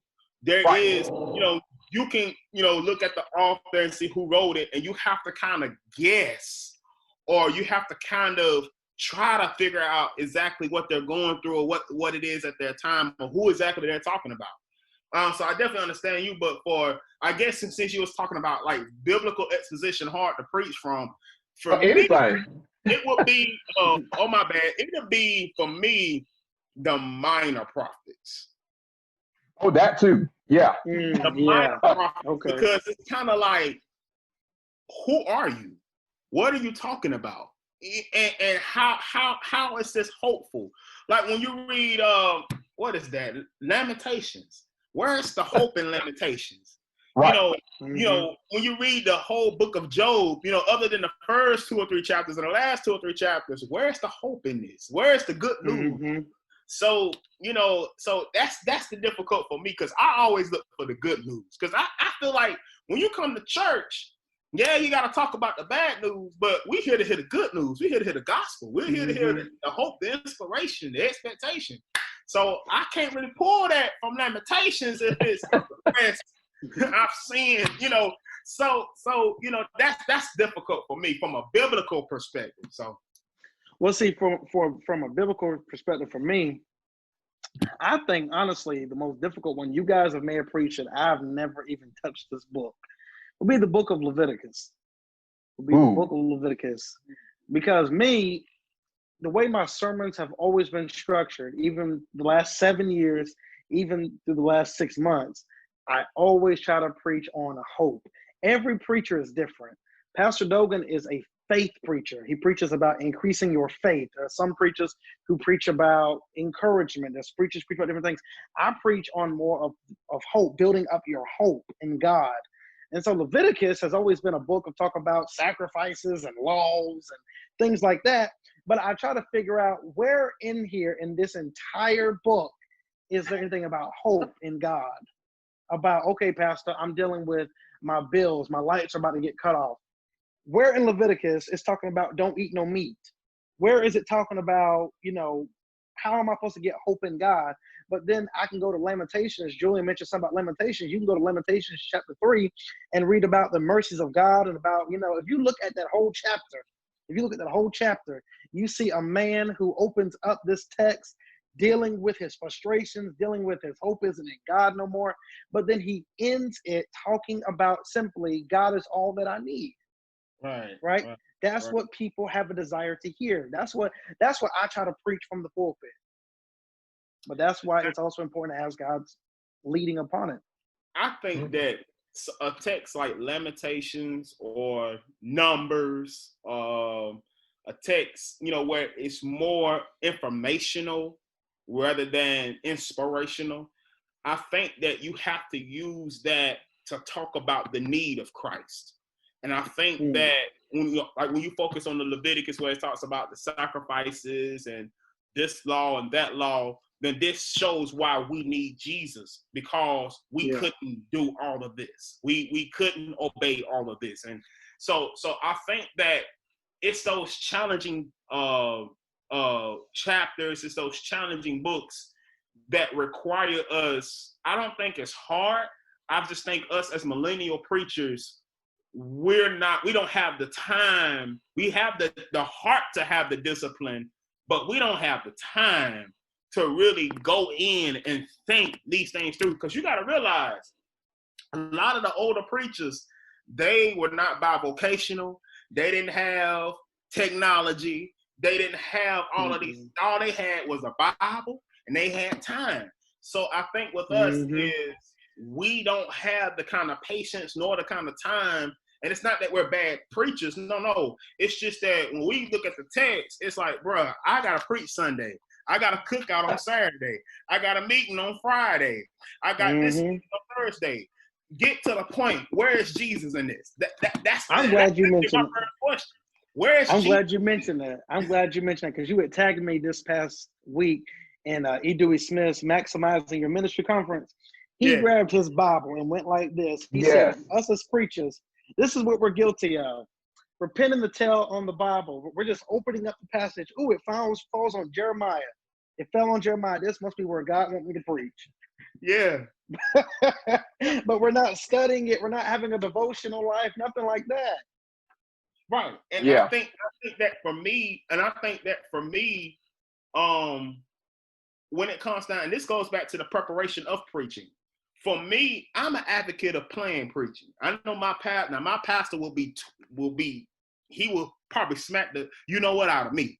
But I'm an advocate of planned preaching because I got to know which direction am I going to go and where God wants me to take this church. I can't go to church in stewardship if I'm not doing a series or sermons or narratives that talk about stewardship and vice versa. So again, it goes back to, I think it's all generational. Because a lot of older preachers, they didn't do series unless God really led them to do it. They just kind of spent the tail. God, they just preached. This is what I'm talking about today. And so with that being said, I think what we wrestle with is the millennial generation has the respect and the swagger of the old, but we have the resources and the know-hows of the new.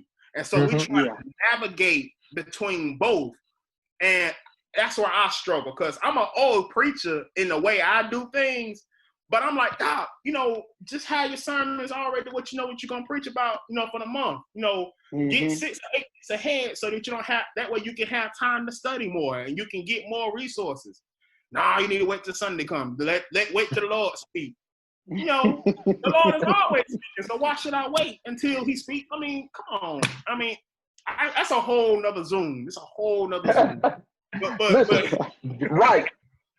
But that's just where I think that's what makes the preparation to preach hard text hard. It's because I don't have the time to go in and really pull word for word, things like that.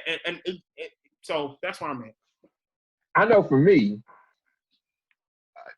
with me, I have notes in my phone. A lot of times when I write sermons, I write it in a notepad in my phone, and I have all these just scattered notes, because what ends up happening, how I prepare sermons is I preach to myself. I'll be in the shower, and I know my wife thinks, he talking to himself? Ain't nobody in there.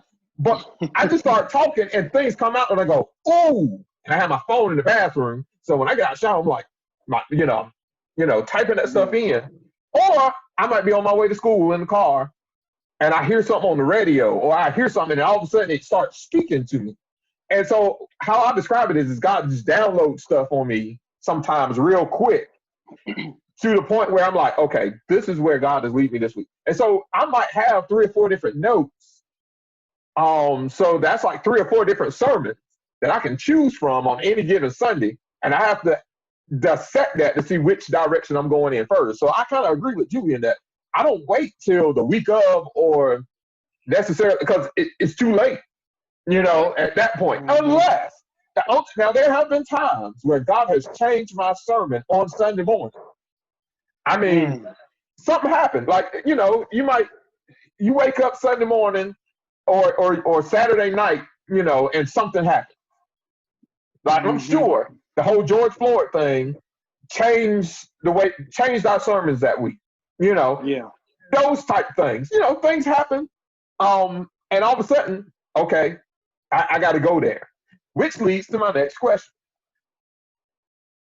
You said, where is Jesus in the text? So let's ask, where's God now? What's on the mind of God in these times that we living in?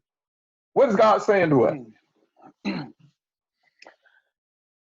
I think that God is speaking to the church, that God is telling the church and telling us that I've been trying to get you outside of the walls of the church for years. And it's taken a pandemic to push you out of your comfort zones. For years, preachers have preached about, we need to go outside the four walls of the church and do some missionary work. We talk about it, it sounds real good, but we don't do it. We talk about it, we get the people all motivated to do it, but there's still no enthusiasm, there's still no work to be done. Now we are forced to do things outside the church. We're forced to either do, as Julian has done, or as you did Praise on the Porch. Julian's been doing his drive-up services. We've been having to go outside of the church. We've had to do what has been uncomfortable in order to get the word of God out there. And because of that, people who may have never heard the word of God before, or people who have never been to our churches before, are now hearing the word of God and through song in a new and fresh way. But I believe that this shouldn't end when this pandemic, prayerfully it'll end soon, that once this pandemic's over, we shouldn't get rid of streaming. Right. There are some people who are talking about, well, we don't know how long that we can keep this streaming up. Let's see what we can do to keep it up, because it's blessing people in more ways than one. Right. We've returned back to our sanctuary, but we're still streaming on Sunday mornings because some of our membership has not come back. But we're not doing it just for them. We're doing it for people who have been blessed by the word before, while the pandemic was going on, before we were able to come inside the doors. So I believe God is saying to us that this is the time to use the resources he's given to us through technology. Technology, and let me just say this, technology doesn't have to be a bad thing. Some people have said technology, Facebook. You remember when they were saying Facebook was the devil? Do you remember when people were saying, Christians shouldn't be on Facebook, preachers shouldn't be on Facebook? But now, let me go on Facebook and find your church. God is saying, use what I've put in front of you to use. God has given us Facebook. God has given us cell phones. He's given us technology. Let's use what he's given us to get his message out there. I think, man, that was so good what you just said, Pastor Stokes. You need to write that and say that on Sunday, Doc. I think God is saying to us right now, and I got this from Reverend Clinton McFarland. He said that there are some things that God sends and there are some things that God allows. I don't think that God allowed this I don't think that God sent this pandemic. I think that God allowed this pandemic to happen for a purpose. And that purpose is so that we can take the trash and the unnecessariness out of the church. I think that what God is saying is, in essence, and I have a sermon about this called "Making Church Great Again."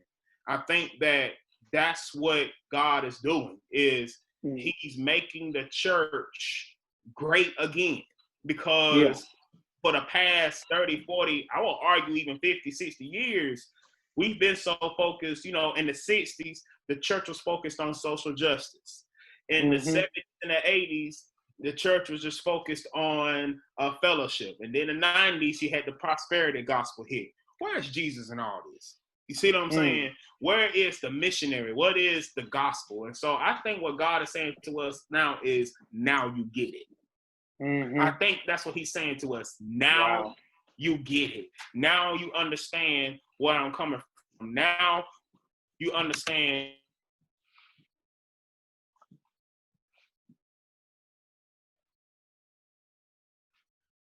Did you just go out? He's coming back.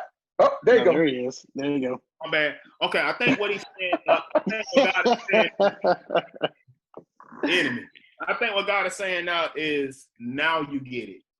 Yeah. Now you get it. Now you see what I've been trying to tell you. Now you see what I've been trying to get you to do. Now you get it.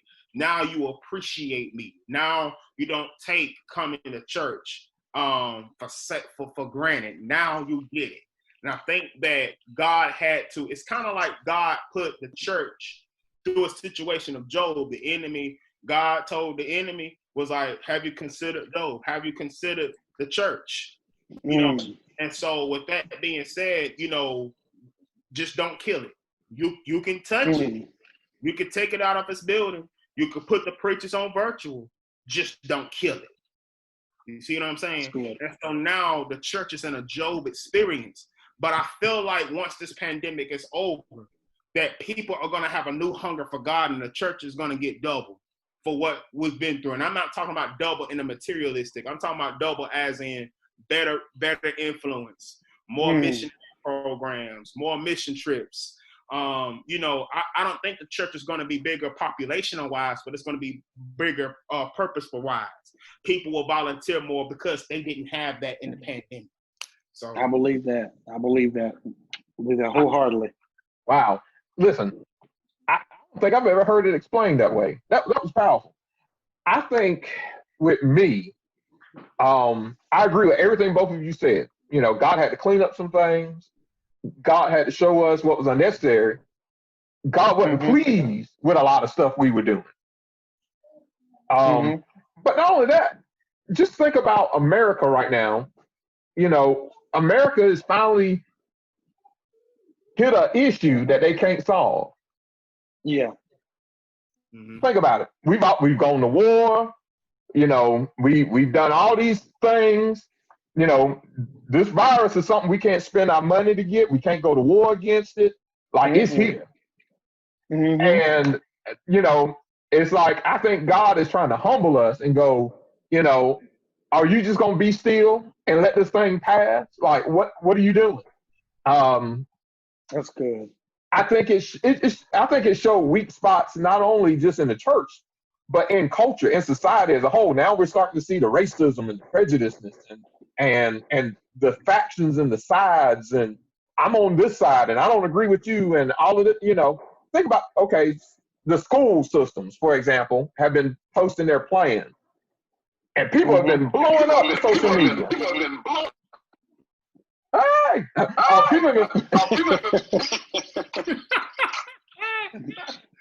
yeah, man, what y'all gonna do, man? I don't know. That's a mess in itself, man. That's a mess in itself. Zoom, man, you gonna teach man through Zoom? I mean, I guess so. But the thing is, it's like, people been mad. I mean, people are mad. Like, really? I mean, mad. So, but it just goes back to, we now have created a culture where people don't like to be told what to do. And we've seen that in the church for years. I mean, it's like God is taking the veil off of all this stuff all at once. And that's why we're seeing all of this stuff happen at the same time. And I think God has given us this entire year, all of 2020, from January to December, to get some stuff fixed, to get it right. I think we're on a very short timetable to heed the word of God and fix some stuff. And not only that, going back to what Pastor Julian said, to take God serious. Because I had members tell me that, hey, I miss going to church. I'll never be late to church again. yeah. But if the church doors would have never closed, they'd have never said that. You know what I mean? It's creating a new love for it. It's creating a new passion for it. Yeah. Because we took the church for granted for so long, and now it's been taken away for us. You know, it's creating now a new hunger for it. So that's what God's been saying to me about it. I mean, now I got another question for you, and I'll throw this to Pastor Julian when he come back. But you know, a lot of people are asking, especially people our age, where's the church? You know, where's the church when it comes to Black Lives Matter? Where's the church when it comes to COVID-19 or economic downturn? The things that's going on in the government and in society. You know, everybody points the fingers at the church. Where's the church? My question is, how should the church respond to the different ills of society right now? I think, and this is my opinion, I think the church, we've been involved, but we've been quiet in a way as well. Let's backtrack for a little bit and let's go back to the 60s. During the civil rights movement, the church was very involved. Most of the pastors, if not all the pastors, were in the modern civil rights movement. That was back in those times. However, now we are dealing with similar issues. However, it's in a new way. We're now seeing it on Facebook. Facebook wasn't around in the 60s. We're seeing it, everything's being videotaped now. Such as the George Floyd incident. However, if it wasn't for videotaping in the first place, we would have never, been aware of the George Floyd situation in the first place. Right. But getting back to the question, I feel as though the church, we have been silent. We have been silent in a way that has been of a disjustice to the Black community and to the community at heart. When people go through issues, they're taught to run to the church. When people are dealing with hell in their lives, they're taught to run to the church, but too many times the church is silent, or we don't want to get involved in that. It might make us look bad. I pastor these people. I can't get involved in that mess. Those aren't my people, so I'm not getting involved with it. That is a hypocritical oath. Right there. That is a major flaw right there. When we promised to serve God, we did not promise to just serve our members. But we promised to go and take the gospel everywhere. Say that again. Say that again, Pastor Stokes. When we stood to take the oath before to serve God, we took the promise to not just serve our people, not just serve Mount Prospect, not just serve Ebenezer, not just serve Faith Tabernacle, but to go and serve the gospel to that homeless man, to the gays, to everybody, to the white, black, purple, orange, whoever you are. It is our responsibility to take this gospel and take it to the world. But the church is silent. We're silent. When all of these rallies are going on, where are we at? When these protests are going on, where are we at? Go ahead, G. I'm gonna tell you where we at. We in the office trying to understand the invitations. I'm gonna tell you where we are. We're in the office reading, drinking coffee without standing up and being about the gospel that God has called us to preach. And I think that a lot of times, I know I'm catching the tail end of this, but go ahead. When God calls you to preach, God calls you to preach against injustice. If you know about Jesus, Jesus stood up for the marginalized. Jesus stood up for the least of these. Jesus was for the oppressed. He is the God of the oppressed.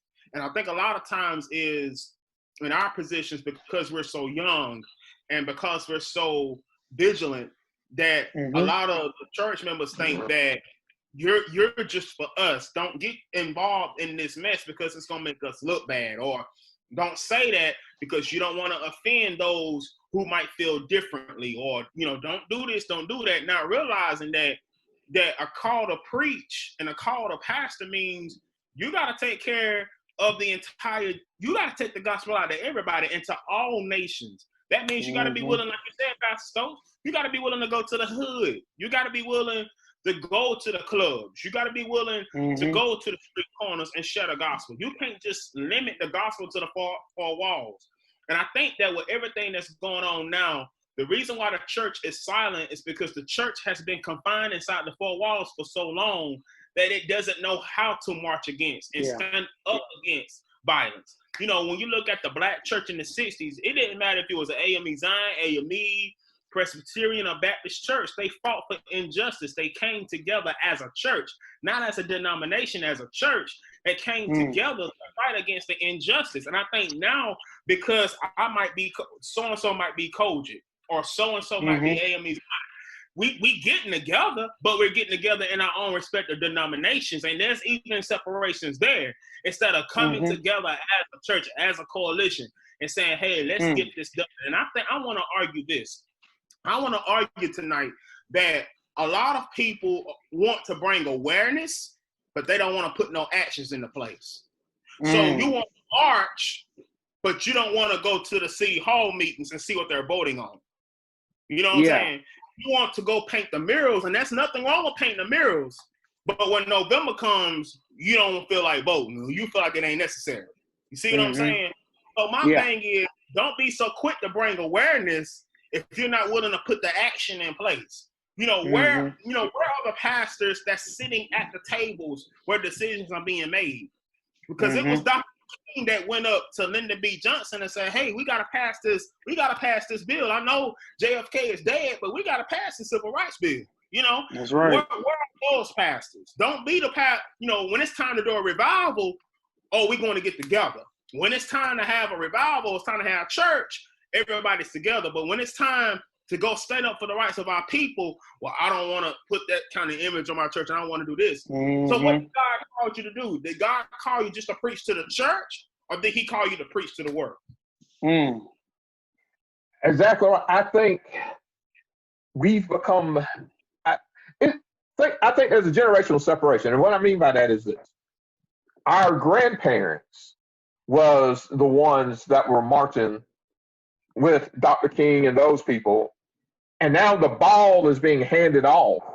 And I think at some point we've become comfortable with our churches and with our image that we don't want to tarnish the image that we've set up. There's an image there, you know. We don't want to tarnish that because of this. And I think, going back to what Julian said also, unity.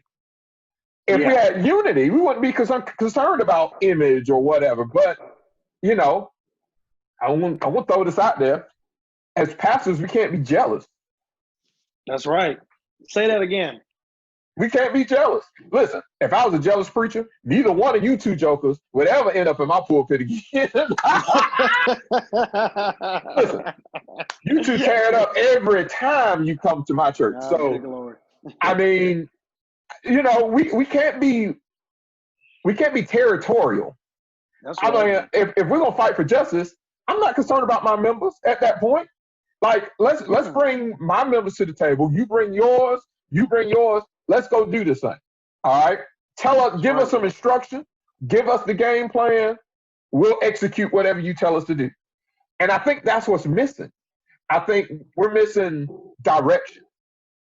Because it seems like right now, even with Black Lives Matter and everything that's going on, listen, there's so much going on that ain't nobody asked for.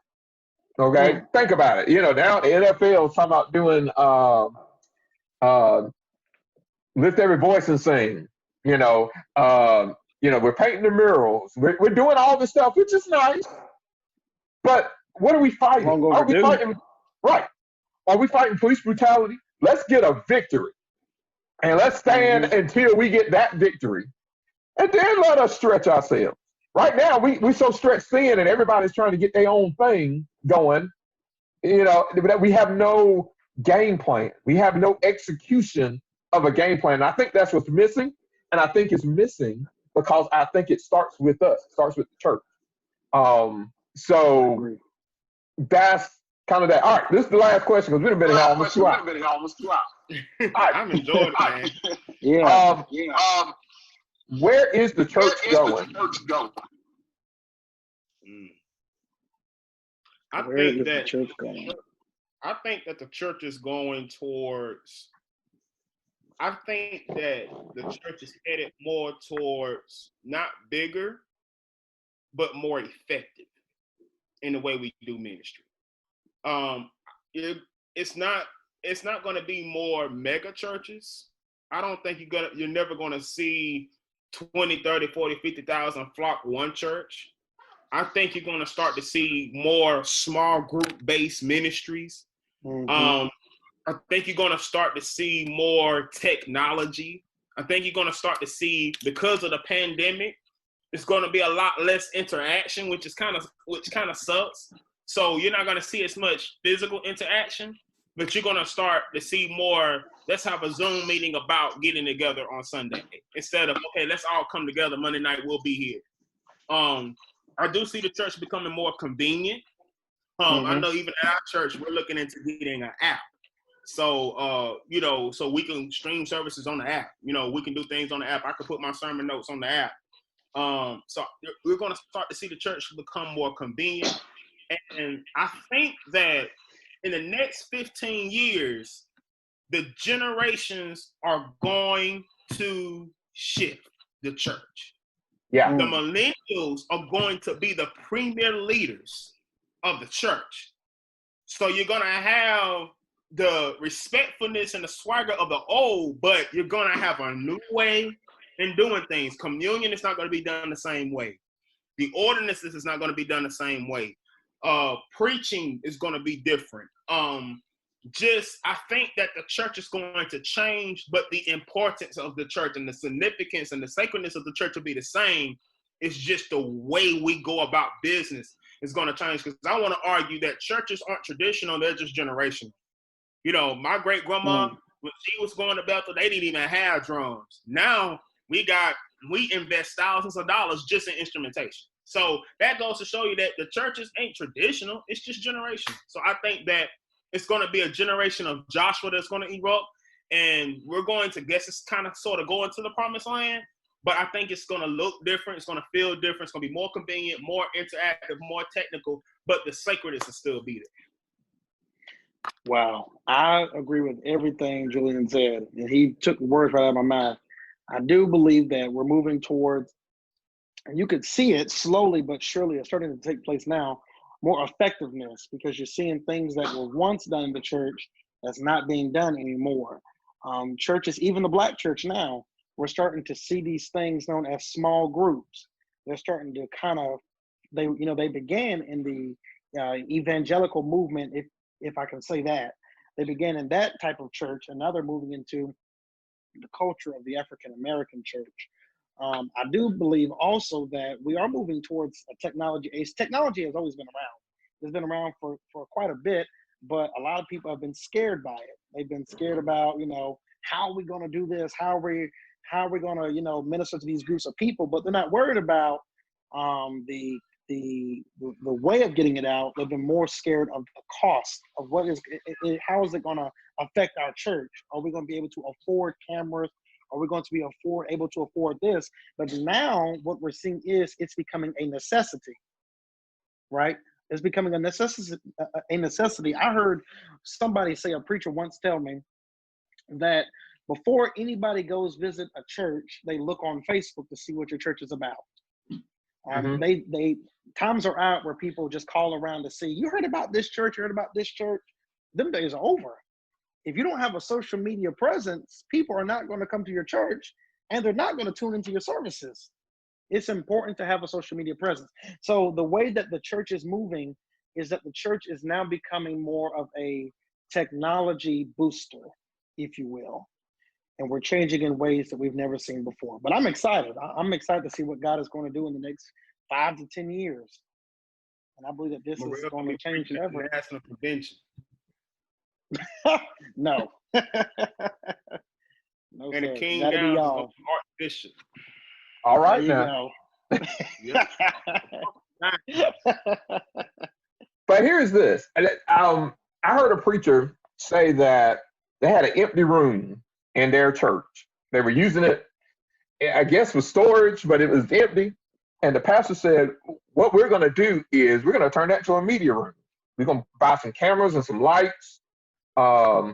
We can record commercials for Black-owned minority businesses that need, that stuff.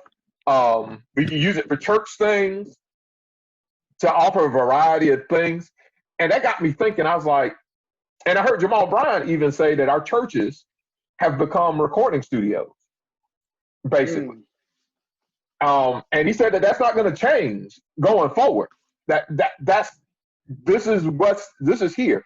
The church is always what 10 to 15 years behind society, and I think this is giving us a big boost to kind of jump on. I've been seeing churches like House Hope Atlanta and some others who have turned their YouTube channels into television stations where they're just playing stuff all day long. Whether it's they got somebody exercising in the morning, Dewey play, have his morning devotional. They move to something else. I mean, I think we as pastors are going to be thinking more about media. What are we putting out there? What can be accessible to our members? If they can't get to us on Sunday morning, can they still get the message?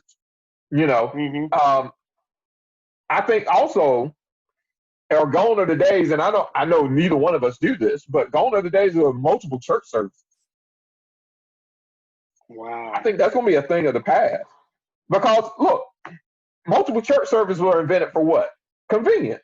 You want to come at 8 and to get out of here at 9:30 so you can hit the buffet first thing? Now, it don't matter. Listen, you ain't even got to, if you miss my sermon, you can watch it on Tuesday afternoon. You ain't got to wait till Sunday morning. And so, and listen, that is going to change some things. Who said you have to have church service on Sunday morning? Wow. Because you're already seeing it. Right, you're already seeing it. I saw there are certain pastors around here in my area who are having drive-in services on Saturdays. So it's already happening. But it took us having to shut down everything to be a little creative. So, and now, I mean, nobody wants to say this, but let's be honest, we're reaching more people. We're reaching people that's not in the same zip code as our church. We're reaching more people.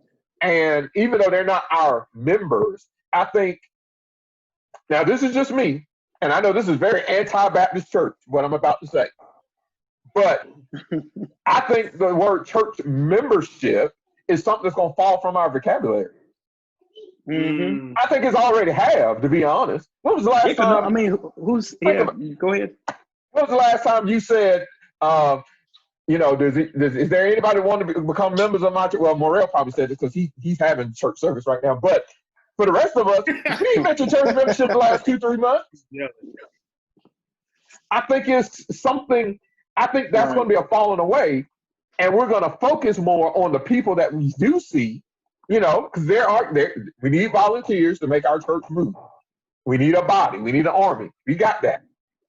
But then we're going to have an extended family that's out there that we're preaching to. Because I believe there's going to be some people that's going to say, Pastor Morrell Stokes is my pastor, even though I've never stepped foot in Faith Tabernacle. There's going to be people that's going to say that may not live in Greenville. Or may live in Travelers Rest and say, hey, Greenville too far to drive. But that's a hop. Right. Yeah. You know what I mean? Or like this. I know this to be true. Ebenezer was their home church growing up, but now they've moved to, Georgia. They moved to Chicago. They moved somewhere. But now, guess what? They can see what's going on in their church. Which, because you move to another city, what do? You find another church. Now, if somebody moved from Rock Hill and they move to Florida, they can still tune in to see what's going on at Mount Prospect, at their church. So, I mean, I think the floodgates have opened on our creativity. And guess what? It's going to be us that lead it. It's going to be our generation that leads the way in that. And I think that what you said was so true as we wrap up, I guess. But, yeah. I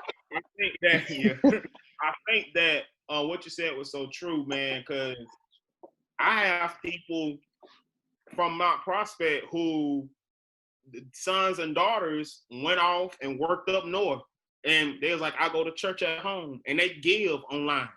I don't think you're gonna start to see. I don't think I think online giving is gonna become a common premier way of giving. I don't think you're gonna have that physical offering anymore. I think that where the church is headed, when you say multiple services, unless your building can't hold but so many amount of people, I don't think there's going to be no need for multiple services. I think, back in the day when you used to have usher program at 3:00, we got so-and-so youth program at 2:00. No, if it can't get done on Sunday morning, if it can be done on Sunday morning, it'll get done then. I don't think that, I guess you would say it's going to be the same church, same sacredness, different strategy. I think that's the best way I can sum up. Same church, different strategy. I like that. I agree. You summed it up perfectly. I agree. Yeah, we need to wrap this thing up, but I'm going to say this. Just jump what you said. I think because of COVID, it made us look at the definition of sacred and not take that for granted. Because I think a lot of people have taken that sacredness of God, the sacredness of church, and have taken it for granted. And now that you don't have it, Jesus Christ is looking at you like, you miss me now, don't you? You're going to miss me when I'm gone. And listen, I preached this many times, but I'm going to say it to you too. Listen, this COVID thing has made us honest men and women of God, because we've always said, I preach if I have to preach to myself. Well, guess what? You're preaching to yourself. Preaching to yourself now. Ain't nobody saying amen. that screen ain't saying amen. Right. And I got a great sound team, and my sound team is 2 millennial guys and 2 baby boomer guys. They don't be like, hey, man, Pastor, preach. They just look at me. Right, look at you. And them amens on the screen don't do nothing for you. You're not going to get you. This is the hour where are you for real about the call of ministry? Because that's why I saw somebody once say, they said, if you got to preach to a crowd, you better check yourself. Yeah. Yeah. It's funny. But, gentlemen, it's been fun. We got to let the people go. But we got to do this again, man, because I think there's so much we need to tap into. I think, man, yeah. And I don't know about you, but it's been therapy for me. Because I needed this. I enjoyed this. Here's the thing that the pandemic has also done, and I know the two of you have done this already. When you've had issues in your church or you had issues in your ministry walk, you've always had another pastor or somebody that's been there before to kind of guide you through it. If I'm having an issue at the church, I can call one of the pastors around me or my pastor and say, listen, I'm having this situation and I'm not sure what the right answer is. But now we're in COVID-19 where there's nobody that's been through this. Right. We're all having to reinvent things ourselves. We have nobody to call because we're all trying to learn how this works for us. We don't have that generation that walked through this before that can say, well, baby, this is how it's going to be. We ain't know. So I will say this. I think I know Pastor Morrell they've done a soft re-entry already. And I think, Pastor Thompson, y'all are getting ready to do something, right? Well, we were going in and this Sunday, 2 Sundays ago, we were going in the building. But I withheld that. We're going to try to look at August and going in on a soft opening. And hopefully and prayerfully, as the numbers level off, I was looking at the numbers today and it looked like it's trying to level off a little bit. But we just got to be careful, man, whether you're outside or driving in or whether you're inside. It all depends on demographics, too. Morrell has a big church, but he's able to space people out more than my church. I got a little few more people with a lot more ailments, so I have to be careful and very diligent in what I do. Yeah, we're doing the same thing. Yeah, we had to be very precautious about how we did it because it took a lot of faith to actually go back in there. Because we I know, didn't man. want to, because I think in our association alone, I think maybe us and maybe another one had opened back up. But, we just kind of had to take it one at a time. But we knew it was time to go back eventually. We couldn't be out forever. But we know that we're not having any of our major services. My installation, we've had to reschedule that thing 3 or 4 different times. And we had set a date in concrete for August the 16th. But with this COVID-19 and the numbers rising still, we're probably going to push it back. And what I'm looking at prayerfully doing now is when my first anniversary gets here, is pushing it together and having a service there. That'll be the best time because it's not safe to have everybody in that building together. Yeah. Yeah, man. Praying for you, man. I'm praying for both of y'all. My anniversary is in October, and I told the church we are having a pastor's anniversary. That's right. I'm joking. I'm probably gonna look to push mine up as well, man. And just just do something virtually. Might bring one of you guys to come up there and preach to the camera up here. Man, whatever. But I thoroughly enjoyed it tonight, fellas. This was good, man. This was therapy for me too, because it allowed me to hear, your thoughts as well, and allowed me to get some things off my chest as well. So this was good. This was good. We definitely need to do this again. Yes, oh, we will. I agree. Oh, we will. Oh, we will.